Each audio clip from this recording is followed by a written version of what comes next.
Excellent. Welcome to Sanctuary Graduates Social Mobility Week and our final session, Students and Social Mobility. So I'm Will. You've heard from me already this week in the first session this week, but I work as the Business Development Manager at Sanctuary Graduates.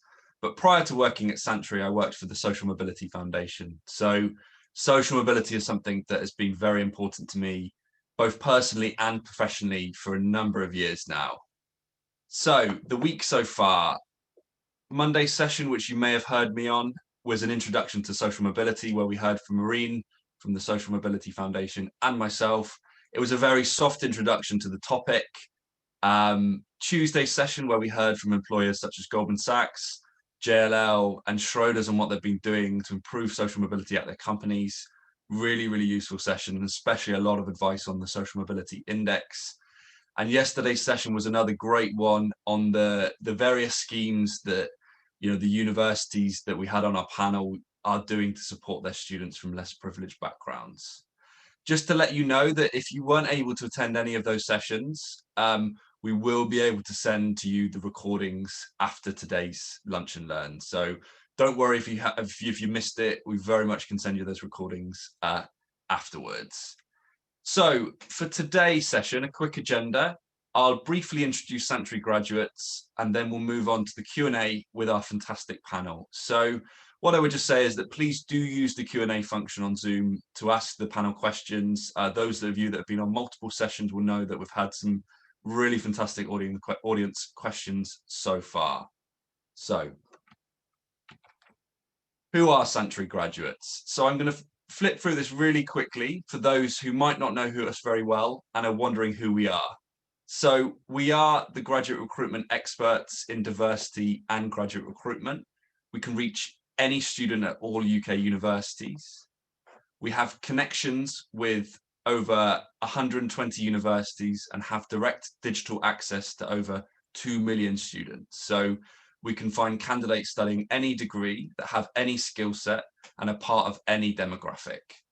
So a little bit more about our campus network. So what we do is we sponsor lots of student societies.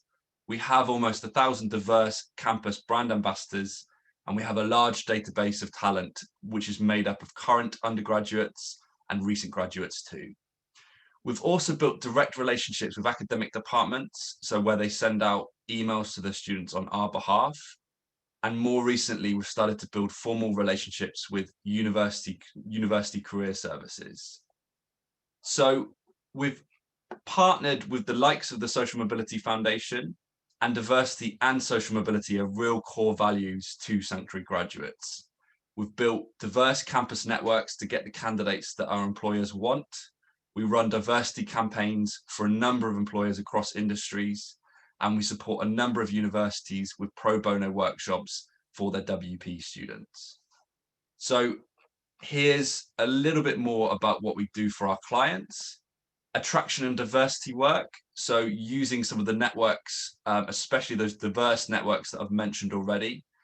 Dedicated brand ambassadors to promote our clients on campus, and we help firms with screening and assessment centres too.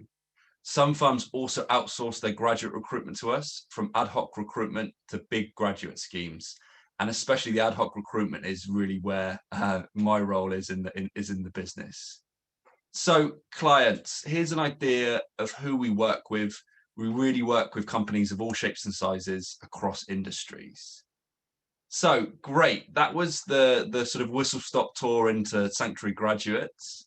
Before we go on to our panel discussion, I wanted to really quickly talk about the issue of social mobility. So a stat that Maureen from the Social Mobility Foundation mentioned earlier this week was something that I found particularly striking, was that a low ability child from a high income family is 35% more likely to be a high earner than a high ability child from a low income family.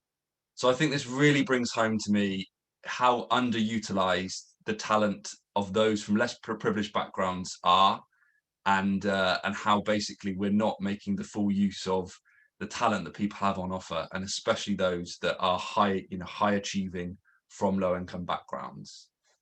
So fantastic. So let me introduce very quickly to you the panel. I'll let them just join. If the panelists could switch on their cameras, that would be absolutely fantastic. So I'll really quickly introduce themselves before I let them speak for themselves. So please welcome Aman, who starred in the BBC's Breaking Into the Elite documentary, Mano and Izzy, who are current students at the SMF, and Sanctuary Graduate's very own Amelia. So I'll let them introduce themselves, perhaps starting with Aman. Well, hi everyone.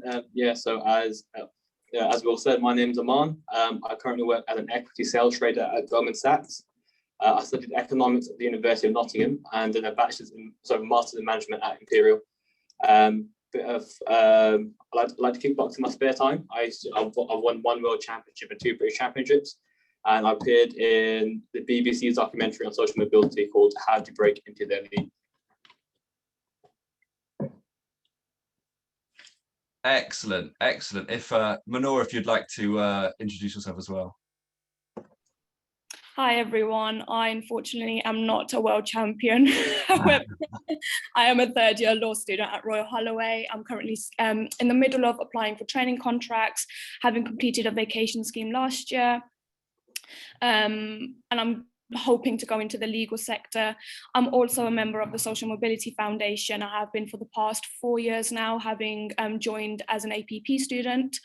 I am also Sanctuary Graduates campus ambassador, meaning that I promote Sanctuary Graduates on campus through different forms of social media.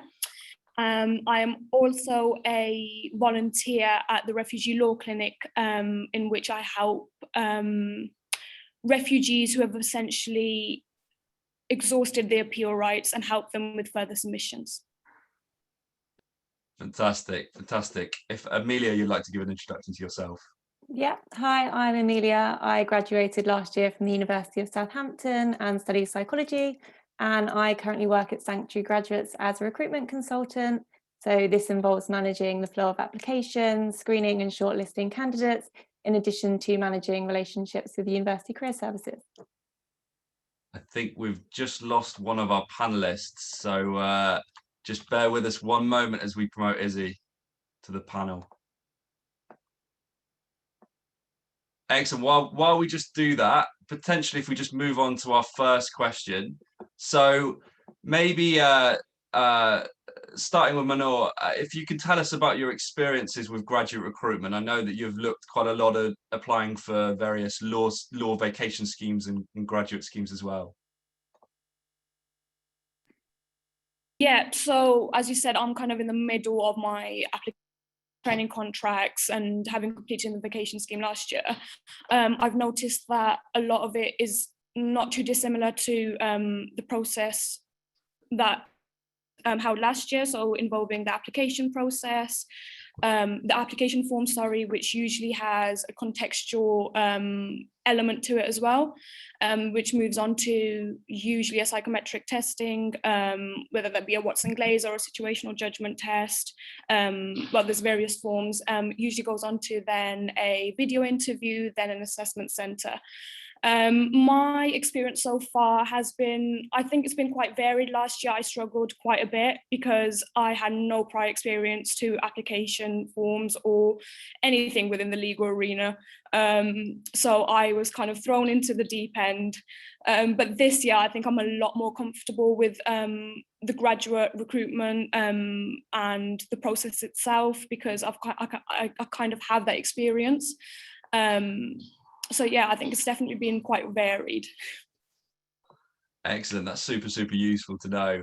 Izzy, we've just had you join, so if you could give a bit of an introduction to yourself and maybe a little bit more about kind of, I know that you did Spring Week last week, so yeah, I'll let you introduce yourself. Sorry about that, guys. Yeah, for some reason I was having some technical difficulties. So my name's Izzy. I go to the University of Nottingham. I'm a 1st-year industrial economics student. If you might have saw, I had the Morgan Stanley background on because I literally last week I just finished the spring internship at Morgan Stanley. So yeah, my future career goals is kind of going into finance and that sort of area. I just finished a spring week with Morgan Stanley last week. Previously, I was on Morgan Stanley's Step In, Step Up diversity program, which fast tracked me straight to the spring week. And next week, I have an assessment center to hopefully get to be a summer analyst at Morgan Stanley. Excellent. That's super, super useful to know. And actually, it follows on to my next question. So if you could just tell us a little bit more about your experiences with graduate recruitment so far. I know you're in your first year, but it'd be great to know about, what sort of things you've applied for, your experience in assessment centers, that sort of thing. Sure. So I've kind of been always getting onto looking at careers early on. I kind of started looking at the end of in like year 11, year 10, I kind of started like applying for like insight days. So there were like the initial kind of roles that I applied for. Just insight days, kind of you get to send off your CV, maybe a cover letter, and yeah, that was the first thing. Then my next main biggest opportunity was with Credit Suisse. I made it up to the assessment center for their scholarship program they offered to year 13s, which was their main process was send off cover letter, CV, then telephone interview, then assessment center, which is where I made it up to. Then I think the final round was like in-person interviews. And then most recently was the Step In, Step Up program, which included cover letter, CV, and then over Zoom interview. And yeah, but I think all the process of all the applications are all kind of similar. So I guess once you have that kind of nailed down, you're kind of good to go. Excellent. That's super, super useful to know. Well, Aman, obviously it's very well documented, your route into graduate recruitment. So maybe sort of your best place to next talk about it. Yes, I wouldn't say I was as successful as Izzy. So yeah, a bit of background. I was applying for, so I'm kind of pretty sad, but I knew I wanted to be a banker since I was 13 years old. So in terms of applications, since my first year through to masters, 5 years of applications, 150 applications, 30, 40 interviews, basically interviewed with every bank on the block, rejection every single time. I think what would happen with me was something would happen when I get to the interview stage. I turned into an absolute nervous wreck, a very quiet, shy, reserved guy, and that's not me because I can chat with the whole of England. And I was just struggling to get past these interviews. And then after the documentary, I had quite a few interview coaches reach out to me, and it aligned pretty well because at the same time I had like an interview from Goldman Sachs, my dream company, and then literally everything, the stars aligned. Had interview coaches who drilled me down, helped me get rid of the nerves, and then I done the summer internship with GS last summer, and then converted and got a full-time job started 3 months after, so 5 months ago. Fantastic. So it goes to show that the documentary had a massively happy ending in the end. So that's really fantastic to know. Amelia, what about your experience of graduate recruitment? Yeah, so in my third year, as much as I enjoy studying psychology, I decided that I didn't want to pursue a career in it anymore. And this sort of left me in a bit of a panic because, I come from a really great family who pushed me in a really positive way, but they didn't have much knowledge of sort of professional roles. And I felt pretty lost in sort of where to apply and what I was even eligible for. So I applied to a few roles. So one being a HR role with Vodafone and a role with the civil service. But in all honesty, I lacked any real interview technique or just knowledge of the application process, if I'm completely honest. So I made it to a very early stage in the HR interview, which is the pre-recorded interview stage. And honestly, I would dread to ever have the chance to watch back that interview. It was not good. I lacked any knowledge on sort of how to structure answers, how to identify the skills I have from sort of part-time work, my degree, and how to sell myself. So for example, I'd been a diving coach for 7 years, and I thought, how on earth does that compete with sort of internships and work placements and things like that? It then sort of became an issue where I would sort of apply to random things that I had no idea about. So obviously there was no drive there. It was just to get a job to be deemed successful, which, as you can imagine, didn't go very well. I did then, a lot further down the line, apply to Sanctuary Graduates for their rotational scheme and was thankfully successful. But prior to this, I did sort of have some coaching from my boyfriend who'd been through the application process on his placement and graduate scheme. and attended sort of a number of career sessions as well. But I do remember being offered my interview for Sanctuary Graduates, and rather than sort of being excited, I was actually horrified. You know, I didn't know if I was good enough, and I sort of doubted the experience that I already had. So I think the issue with me was sort of confidence and feeling like I could never match the other applicants, and sort of generally feeling inferior, in addition to sort of, you know, poor interview technique and lacking awareness of the application process. That's super, super useful. And that leads on very nicely to my next question, really. So I'm going to pose it to the panel and we've already talked about this a little bit. So was there anything that you found challenging when applying and interviewing for graduate roles or internships? So Aman, I know that you mentioned obviously that it was sort of that interview that you found really particularly difficult, but maybe if we just dig into that a little bit more about what was it sort of about the interview process that you found challenging? I think it's just the pressure that I put on myself. I think two main drivers. I think first, it's like in my head, I'm thinking, okay, if I can land this, if this interview goes well and I can land this role, I can change the life of me and my family. And then sort of the second is also, it's like just being in that sort of corporate environment where just, well, I'm not really used to, around people talk a lot of different, very different hobbies. I don't know, and the whole mannerism are very different. Kind of feeling like I'm sticking out like a sore thumb. Kind of the mixture of the two made me feel like just increase the nerves tenfold, and I just struggled to get any words out, and yeah, just turned into a nervous wreck. And that happened like time and time again. That's a really interesting point that I want to sort of ask you a little bit more about, because obviously you're someone that you've done so much outside of university and in kind of your own time, and obviously had lots to talk about in interviews. So obviously you mentioned that, you know, it's some people might be talking about you know, the sort of the phrases that people use, or the words that people use, or the hobbies that people talk about. Let's just sort of if we sort of drill in on that a little bit more, if you sort of elaborate on what about that you found challenging, or what about that was maybe difficult as part of the process. Sometimes just trying to get, at the end of the day, like in an interview, like a two-way conversation, is to see if they like you or not. And just sometimes, I don't know, I just find it hard to try to get to know some of them at a personal level, to try to read the cues they're giving me. And I'd like to think I'm a relatively social person, but for some reason, like in that environment, with the nerves clouding my judgment, and just struggling to read the cues and struggling to break them down personally, to try to get to know them on a personal level. Interesting, really, really interesting. So Amelia, you also mentioned about that you sort of in interviews you struggle to talk about, you know, have examples to talk about, and maybe sort of let's sort of ask a little bit more about how you brought in some of your own experience. You know, you mentioned the diving coaching. What were some of your solutions? Let's talk about a little bit more about your solutions to that problem. Yeah, absolutely. So I did attend sort of a number of career sessions, just to get some advice from them, and on how, you know, I can apply the skills I have, and even how to identify them. You know, as I mentioned, you know, diving coaching is great, but it didn't quite match up in my head compared to, you know, a placement with JP Morgan or something. So it was just sitting down and identifying that, you know, I had time management, teamwork, and, you know, I had 7 years of experience, so I had lots and lots of skills in there.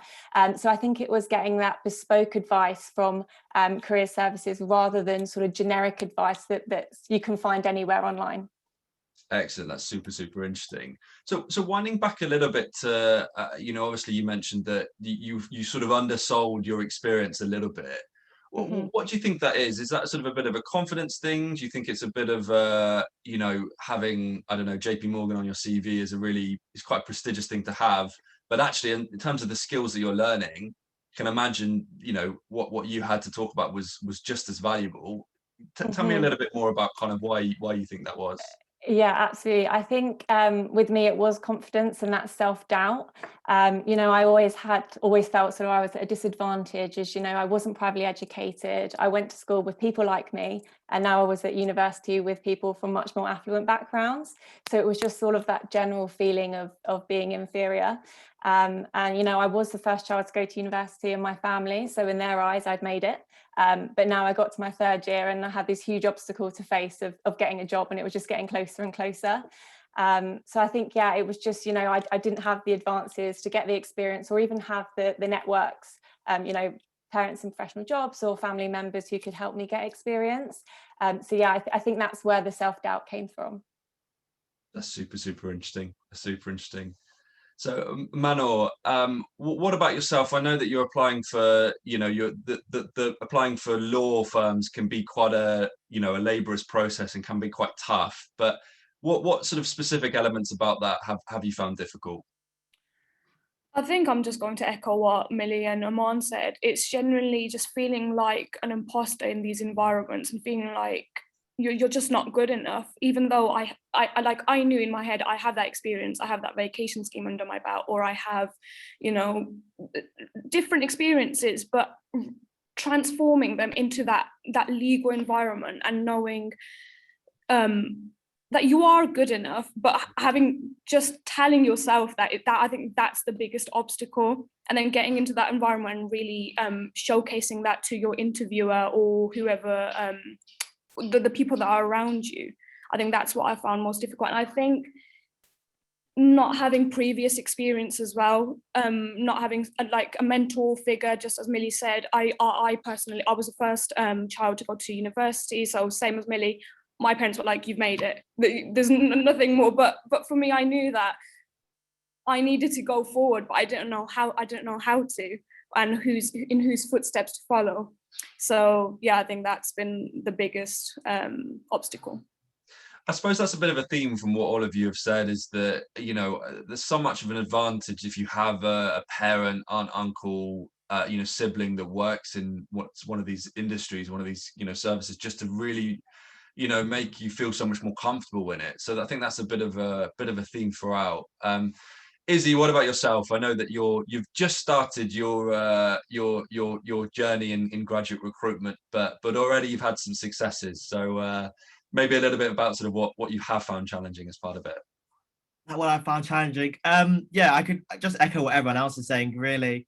But also I feel like, going on from their points, the lack of support sometimes you kind of feel. Sometimes you feel like you could really do with, I know I've got put in touch with like mentors from like SMF, and that builds on to other questions, but like I feel like mental support and help was definitely needed. Initially, when you kind of don't have that person you can turn to, like people can have school, like a really strong like school setup. When you kind of lack those services, those really impact you going into interviews. You kind of just get flustered. Like when I was first applying, yeah, like Amelia was saying, like my interviews are probably awful. It's only taken time now when I've gone through the process so many times, but I feel like a lot of graduates don't kind of have that opportunity to go through having like 2 or 3 bad years. Kind of a lot of students are probably come straight out of university and then apply for 1 or 2 roles and then realize that they can't interview great. So I feel like that was one of the main challenges, kind of just having practice and making sure you had someone there that's kind of just gone through that process, that's someone you can ask questions to and just really support you. Interesting, really interesting, useful to know. And just to follow up to that, so obviously with banking, it really does start from the point where you start at university. Do you think that sort of puts the pressure on a little bit, especially when you might not have relatives that work in finance, or the wider network of people that work in finance? Does that put the pressure on for students like yourselves and students without those networks? Of course. I would say you even need to start thinking that you want to do banking way before you even get into university. I would say in sixth form you need to be thinking about it, because it's such a competitive industry. I feel like if you just suddenly start like your final year and just be like, okay, I want to go into banking, you've got hundreds of other people that have already done insight days, insight weeks, internships. So I feel like if you're not already jumping in on the process, like for example, I started with insight days in year 11, so I was quite quick to it. But I feel like for other people that's quite a difficult, a lot of people don't pick their career as quickly as other people do. So I feel like that's all side to it, kind of making everyone catch up to where other people are is definitely a hard process. To add to that point as well, sorry, I think there's added pressure as well. So as an 18-year-old in your first year of university, they also expect you to know what role within banking. So let's say markets, IBD, research, and then they expect you to have some basic technical understanding. So like as 18-year-olds, they expect a lot from you from a very early stage about what what exact role in the bank you want to do, and all the sort of like in-depth technical analysis, which adds the pressure on when you're just going to start university, getting accustomed to a new place and lectures as well. Yeah, let me just jump in straight after that. Like the spring intern applications literally start in September, October. So you've literally just started university, just got all your lectures, and you're just expected to go straight into applying. And at the same time, for me, I had Morgan Stanley already kind of set up, but I know other people are trying to send off 20, 30 applications all at the same time of just kind of getting used to starting university in a whole new environment. So it's definitely a hard process. And I can imagine that, to sort of bring it to Manos and Amelia's point about where, if you are fast in your family to go to university, where your parents are very much like thinking you've made it by getting to uni, it's not kind of the next sort of stage is sort of an extra. And then immediately having to think about what you want to do for, the rest of your life of work in the first time of university is quite challenging. And that's just a really, really interesting point. But I wanted to ask the follow-up question to you. Mentioned it already, Izzy, but about some of the support that you've received with the likes of the SMF. But it'd be great to know what you had access to, what you found really useful, and maybe whether there were some areas that you'd have liked to see some additional support as well. Yeah, so the SMF has been really great to me. They SMF and SEO were the main two ones for me. SMF put me in touch with mentors. I had a mentor different investment banks over the years, and they were really great just to ask them any sort of questions you wanted to know.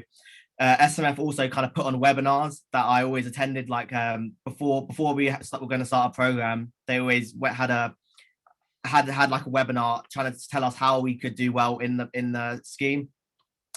As in more support, I feel like those kind of organizations, they kind of really had it all set up and really great. The best opportunities, the best things that they gave to me was definitely the mentors. And as well, Morgan Stanley, they gave me an analyst and also someone more senior. So you could kind of have that kind of pivot was great, because you could ask the analyst more questions related to the recruitment side of things, because they've just kind of gone through it. And then you also had a mentor which was more senior. You can ask them what's like at the firm and whatnot. So I feel like if we could get more people to kind of have that mentor kind of setup, that would definitely help a lot more people. And I suppose also firms being really invested in, like Morgan Stanley, being really invested in supporting students like yourself. I think that, from the sounds of it, that made a massive difference to you. So I can imagine that's a bit of a factor as well. Amelia, I know that you mentioned that some interview coaching massively helped you. Could you tell us a little bit more about that? Mm-hmm. Yeah, absolutely. So at my university, they ran a widening participation scheme called the Advanced Scheme, and it was brilliant. I remember one day just sort of scrolling through my emails in the library and found it, and just knew I had to apply. So this sort of focused on people from less privileged backgrounds, and you had to go for an application process. So you knew that everyone wanted to be there and was committed to improve. So they held weekly targeted sessions to help provide sort of some guidance into the application process and sort of coaching on, how to perform well in interviews and things like that. And I did really look forward to every week. It also included, coaching on how to apply to jobs, where to apply, and just sort of general tips and application advice. And we also did a mock assessment centre as well, which was really helpful. And they created this really sort of comfortable and informal environment to tackle these issues, which I thought was really, really important, as it is often, this formal, serious, intense environment that deters people from being successful or even applying in the first place. And we had talks from employers, so one being Sanctuary Graduates, where I met them, and our COO ran a brilliant session on graduate recruitment, so covering, how to find jobs, how to perform well in interviews, just general tips and guidance for assessment centres and things like that. And it was just really great to get a recruiter perspective, someone who knows exactly what the employers want. But I think, having these targeted sessions was probably the only reason I actually started applying to roles. It gave me sort of the guidance that I needed. I wouldn't say I was up to scratch by any means, but it was definitely a huge start in the process. That's super interesting to know. So Aman, I know that you obviously mentioned as well that you had some interview coaching and some additional support. What sort of specifically about that did you find the most useful? I think for me it was just trying to combat my nerves and being able to be my true self.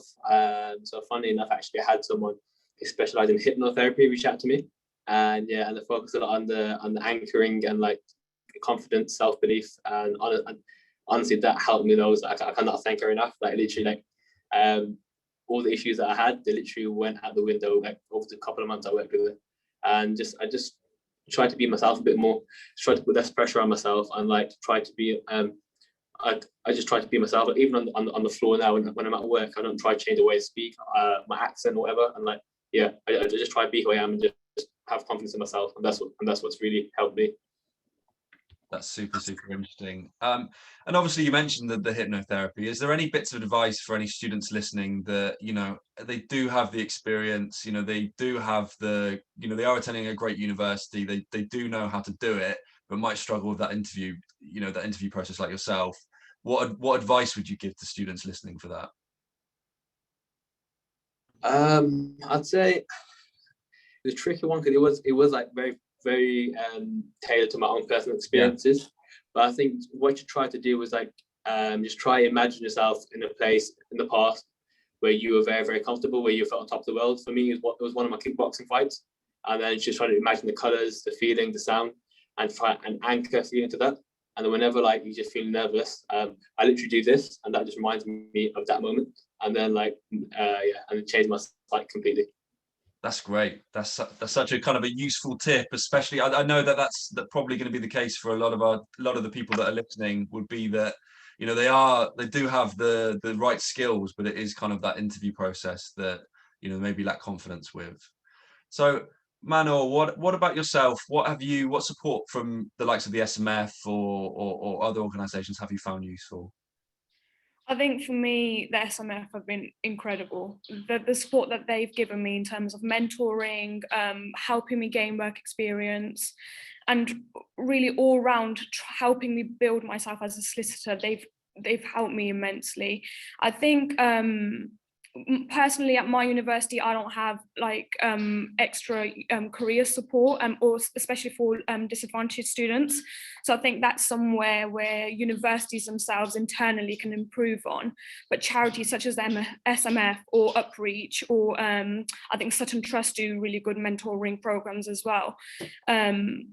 They've been incredible, and I think just joining on to that, when I gained experience at Baker Botts through the SMF, they also helped with assessment centre and interview technique as well, so that was incredibly helpful. So I just think charities such as the SMF really do help students with gaining that confidence and helping with their interview techniques and assessment centre techniques.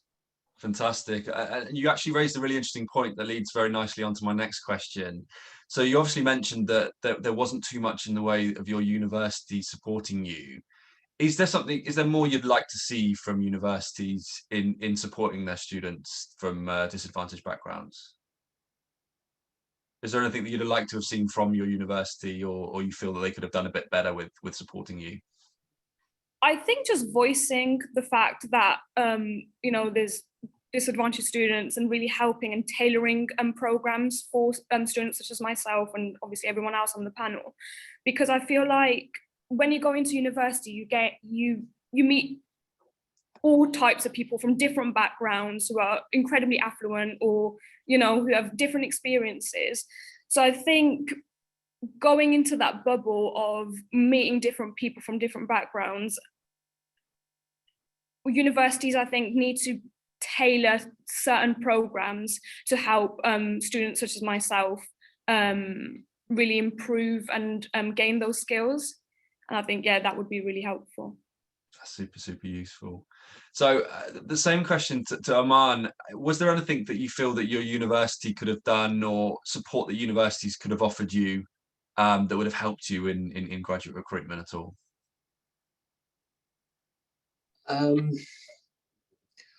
I'd say this is more of a banking thing rather than say like a social mobility thing. I feel as if compared to general grad schemes, banking application processes can be a lot more gritty, a lot more involved, and they expect you to know a lot more. And I feel as I went to my university career service about once or twice, tried to explain the issues, but I felt as if they didn't have real like grasp of the task I was faced against. And I thought that just having people who work in the industry would have been very helpful. So I've done my master's at Imperial, which cost me an arm and a leg, which I got a big loan for. And the career service there was unreal, because essentially what they'd done was they got people who used to work in the industry, specialised in certain sectors. So I went to like a banking specialist every week, and they got me meetings with like people who worked in banking. I feel as if that should be made available to students across all universities, not just Imperial, who like charging students arm and a leg just to study it. That's really, really helpful. So you'd sort of want more sort of industry specific kind of knowledge on sectors like banking, on like law, that sort of thing would be helpful for you. Same question to you, Izzy. You're very early on you're in your first year of university. Is there sort of stuff that you've had at uni that's been really helpful, but maybe what also you'd like to see a little bit more of as well? Yeah, so obviously I've only kind of started in September, and all of my experience has kind of been online. So kind of the only issue I've been having is everything just it may just be because it's COVID this year, but everything just kind of sent in emails, and just like everything just thrown in your inbox, and you kind of like by the time you end up sorting through all the emails you have, you kind of either miss opportunities out, or you don't realize they're going on. So maybe if there was a way of that, and they may do other ways, but obviously because I've only started university this year, but the email thing doesn't. I feel like a lot of university students don't always keep up to date with their emails, checking every day. So perhaps in that regard, but also to add to Aman's point, the banking is definitely quite a hard industry to break into. So if they could, I think if you had more of a tailored towards the sector that you're thinking about, so if universities were to kind of ask people early on, like as you're signing up, maybe what industries are you interested in, and then as you go into there, they kind of have like a step-by-step kind of process that they run you through, just to kind of help you do that whole process. Absolutely, really, really interesting. There's a point you raised actually about making sure that the opportunities that universities are offering are actually getting to students. I know that we've had some questions earlier in some of the earlier sessions about bombarding students with too many emails. What would your advice be on students, being sent the right opportunities but not being kind of overloaded with information? Yeah, I think that maybe goes towards the point of like making sure you know what the student wants to look at, whereas not just being sent careers in like fair careers this or whatever. Not like, I feel like because there's just too much, you kind of just don't bother end up looking at any of them. You just think, oh, another careers emails. Whereas if the university knew from the beginning what they wanted to go into, and then you'll be like, oh, I'm interested in going into law, banking, then you just get law opportunities or law mentoring or banking, that kind of specific. That would definitely, I feel like that would help students out a lot more, so then they're not kind of just getting emails thrown left, right, center at them, and they could actually take a look at them. It's almost the sorting through of the really high quality bits that's super, super relevant for you. You've kind of got to sort through everything else as well. Yeah, a little bit at the moment. That's a really interesting point. I know that we potentially have some universities, career services listening, so I'm sure that's something they'll ask about in the audience Q&A. Amelia, what about yourself? Same question on what you feel that universities could do to better support students, and also maybe what was really useful to you as well. So I think sort of holding the sessions that I spoke about previously, so having a cohort that you coach will be really beneficial, as most of the time it is down to confidence and self-doubt and knowing that you are good enough. As Manor said, you have the skills, you're at a great uni, you're getting the grades, but you still doubt yourself. And I think just coaching these coaching the students. So once they understand the application process, receive the support, learn the skills, your confidence will increase automatically. And I think also focusing on having this bespoke advice rather than general. So understanding the skills you personally have. For example, me with my diving experience, knowing I had, leadership, time management, all these skills that employers are looking for. I think also perhaps bringing employees in for targeted talks to sort of less typical degrees for that industry. So I thought, for example, reassuring students from psychology that they can go into the business world, I think that would have been really beneficial for me whilst I was at university. Also perhaps having, one-to-one mentoring with students to guide them through the application process. So teaching them the skills that they need and teach them what employers are looking for. And also, of course, bringing employment opportunities to students, but then offering the support to guide them through that specific process. I think the main thing is breaking the anxiety around it, doing things like mock assessment centres, mock interviews, and then that makes the real ones less scary and less intimidating. That's super, super useful to know. That's really, really useful advice. So my next question is, what do the panel think that graduate employers could do to improve their processes for students from less privileged backgrounds? So maybe starting with Manor, what do you think, maybe specifically with law firms, what you think that they could improve with their processes, or whether there's additional support that the employers could offer? I think from a legal perspective, employers, I think they need to promote these because I think there's a lot of opportunity within law, especially for students from disadvantaged backgrounds, but I think that it's actually the promotion of it that they're lacking, and then also publishing these results of like students who have gone on to do incredible things within these law firms. I know that I think it's Freshfields that does quite a great mentoring program, but then having these results and seeing these visible results and having kind of like a documentation of what the results that these students have got, I think that would be a great way to actually see the improvement within social mobility. I think also again, mentoring opportunities within law firms, because students such as myself, a lot of us lack that mentor figure and having someone to guide us, or because especially within law, what they promote or what they preach is having these legal skills and talking like a lawyer, or having time management, and a lot of us don't know how to promote our brand essentially within interviews. And so yeah, I think mentoring and publishing and promoting these opportunities would be a great step. Excellent points. Really, really interesting stuff. So Izzy, I know that you mentioned obviously with Morgan Stanley that you had a lot of support there. I think it'd be great to know whether you think this is something that other firms should do, whether there's any sort of areas that you think that can be kind of replicated for other firms.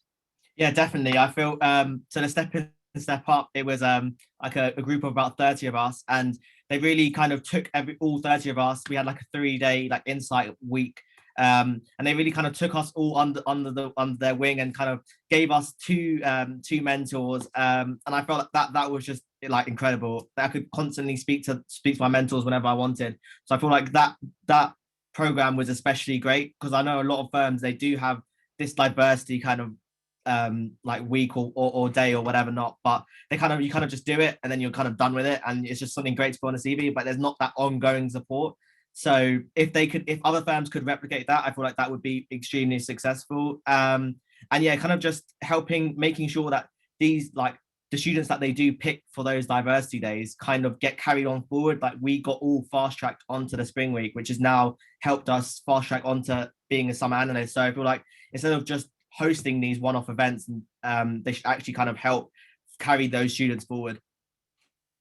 And I suppose as well, it probably helps with that transition from school to university, right? Especially with looking at careers where you're on this program, you're automatically going to be, interviewing for the spring week, rather than, start uni, figure out kind of what you're doing kind of the second term in, and by that time it's almost too late. So yeah, the stuff like that help with you just sort of almost prompting you to be applying at the right times.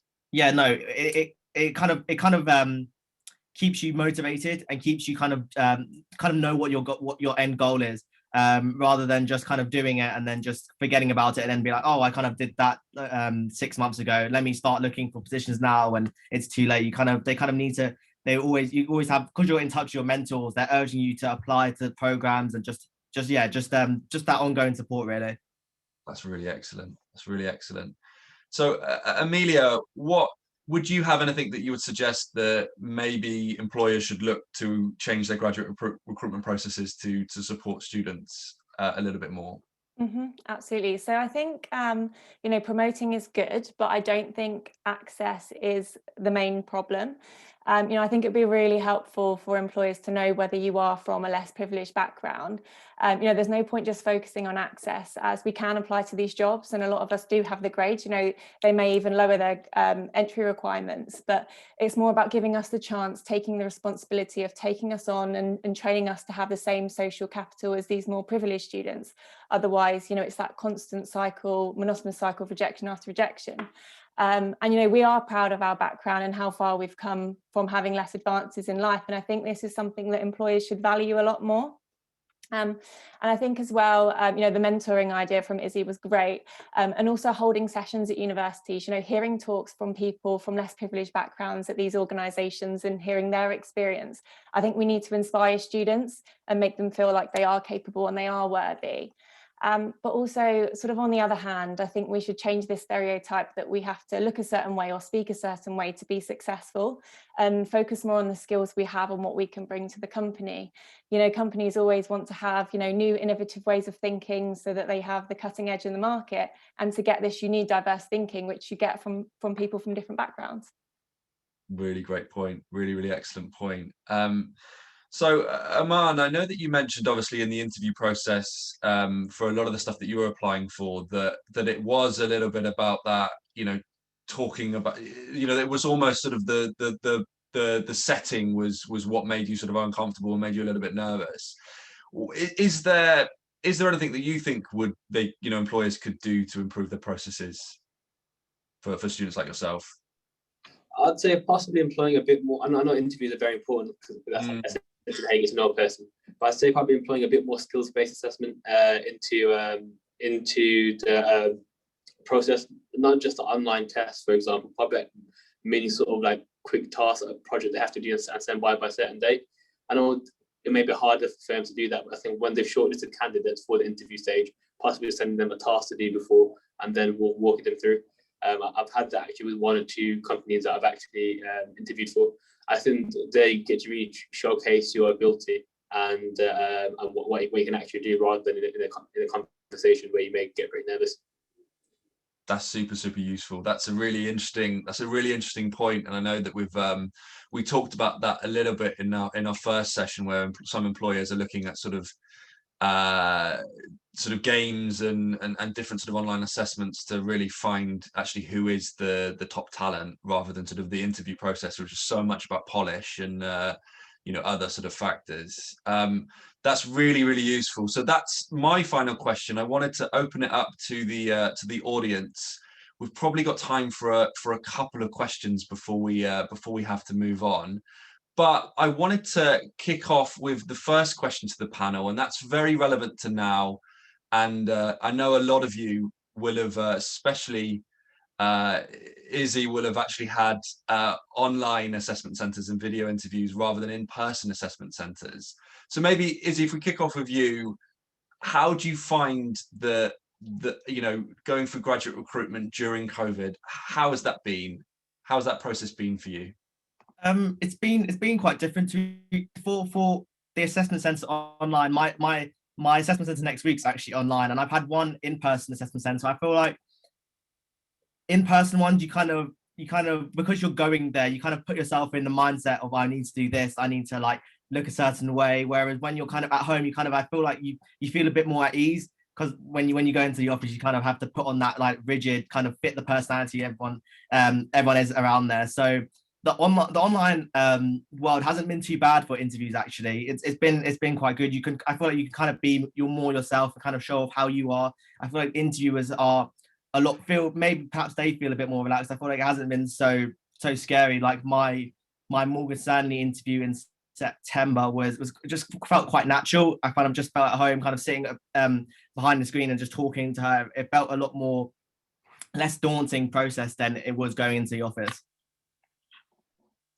Interesting. And do you think that might support students from disadvantaged backgrounds in feeling a little bit more comfortable, not being in sort of the fancy offices? Do you think Yeah. that's a factor that is positive towards it? For sure, no, I feel like it definitely helps people in from backgrounds that aren't kind of used to that kind of environment. So I feel like it could definitely be something that employers carry forward to use for especially diversity programs, maybe. Excellent, excellent. I'm sure many employers will have a lot of takeaways from the pandemic and actually what you can do. I know that Sanctuary Graduates, we do a lot of online assessment centres, and there are kind of, you know, pros and cons of them. So Manor, so I know that you will have interviewed both in person and done some assessment centres in person, and also you know, with a video interview and virtual assessments. What's been your experience of the difference between them, and what's your sort of takeaway, or whether those have been positive or, you know, potentially negative in some ways from students from disadvantaged backgrounds? I think I'll just echo what Izzy said. Being online and doing it during the pandemic, I think I've personally felt a lot more comfortable doing these online assessment centres. Going into the office has been like the last year when I first started applying. It was incredibly daunting because I don't think I'd ever taken a step into that corporate world. So doing the online assessment centres online this year, I've been a lot more comfortable.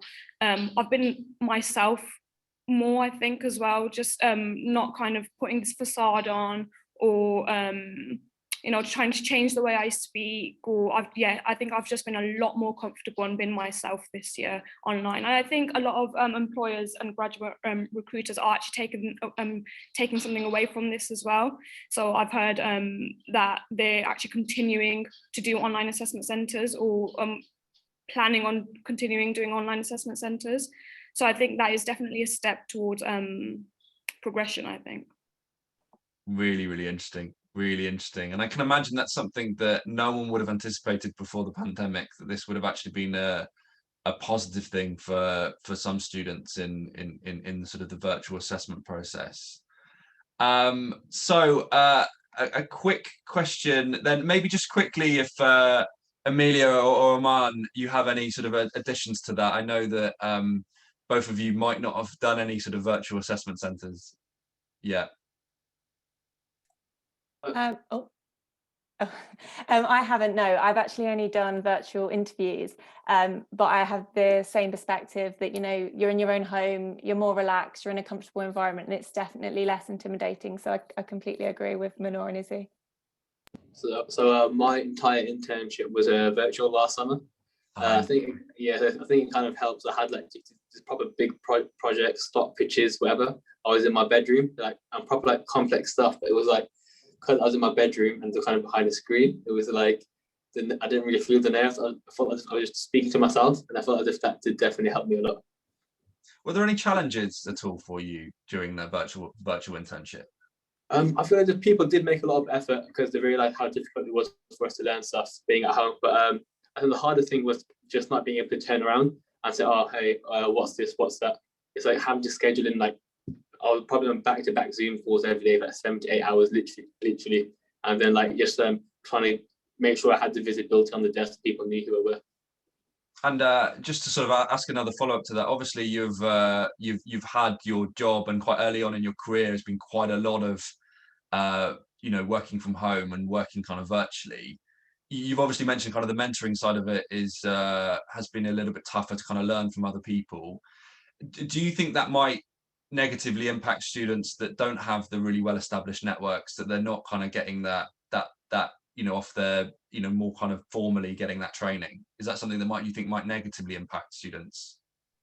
Yeah, definitely. So like, I've actually benefited from it since I've actually been in the office every day since I started. But I think in terms of not having that sort of direct person-to-person contact, it's not really the same. There's an in-person interaction, getting to know people. And I think people who don't have like family within the industry, not getting to know people on the personal level, and it definitely does inhibit them in some way. Interesting. So I suppose there's some good sides of working virtually in that people feel more comfortable. Potentially there are some potential downsides in the sense that you're not kind of getting that formal mentoring in the same way. I realize that we're running out of time, so maybe if we just finish with one bit of advice that each of the panel have for any students that are listening in terms of getting that support and what they should do if they are students from disadvantaged backgrounds. What's the one bit of advice you might have for them in their graduate recruitment journey? So starting with Manor, what's your bit of advice? I think I would just say apply. Don't be scared, apply. You don't know what the outcome's going to be, and you are good enough. Just go for it, be yourself, you have the skill set. Yeah, that's all I'd say. I'd just say apply and be yourself. Amelia, what's your one bit of advice? Yeah, I think I completely echo that. But, if you don't have the networks, or you're in a position like me where you're not quite sure of your career aspirations, so look in your second year summer before your studies get too hectic, utilize your career service wherever you can, and, remove that self-doubt, encourage yourself. You can do it, have your clear aspirations and aim high, because, in my experience, the self-doubt really held me back. Be proud of who you are and how far you've come. Izzy? Yeah, I think similar to Amelia's point, just kind of be confident and just put yourself out there. Everyone's kind of in a similar sort of position, and just know that you're good enough and that you could. You only need to apply, and it might not be the career you want to go into, but as long as you applied, gone through that process, it's all a learning curve. So really, anything helps, and just kind of be confident in yourself.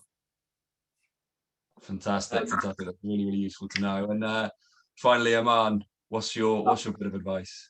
One bit of advice which I wish I knew when I was early at my stage of my career. So if you don't know anyone doing in your family or network within doing a role that you're interested in, I think a key thing is reaching out to alumni from your university on LinkedIn. So let's say, for example, I don't know, let's say you want to work for Unilever, you can literally search Unilever University of Nottingham. You show everyone at Nottingham who works at Unilever. You can send them personalized messages saying, hey, introduce yourself, say you're interested in their role, and would they be free for a call? And a lot of the time, people will be willing to put in that time for you and have a chat or have a phone call with you. That's really, really useful to know. That's a really, really good bit of advice. So I just wanted to say a massive thank you to all of the panel. I think there were some really, really great points that were made and some really, really useful things that I'm sure many of the audience are listening will certainly take on board. But thank you so much for your time, everyone. Great. Let me move over to sharing my screen and talking a little bit about what we've kind of got lined up over the next couple of weeks. Obviously, this is our last session for the Social Mobility Week, but I wanted to remind those that are planning to enter the Social Mobility Index, we will be jointly hosting a session with the Social Mobility Foundation on Tuesday, the 11th of May, from 12 to 1 p.m. And this will be on how to get the most out of the index application. And we will send the links out in the follow-up to today's session. So we'll also be sending out all of the recordings for today's session and the rest of the week's sessions later on this afternoon. So if you've missed any of those, you will get a chance to listen to those too and see those. But I wanted to say, a last sort of thank you to the panel and all of the panels this week. And thank you so much for joining us this afternoon. And we really hope that you enjoyed the Social Mobility Week. Thank you very much for your time.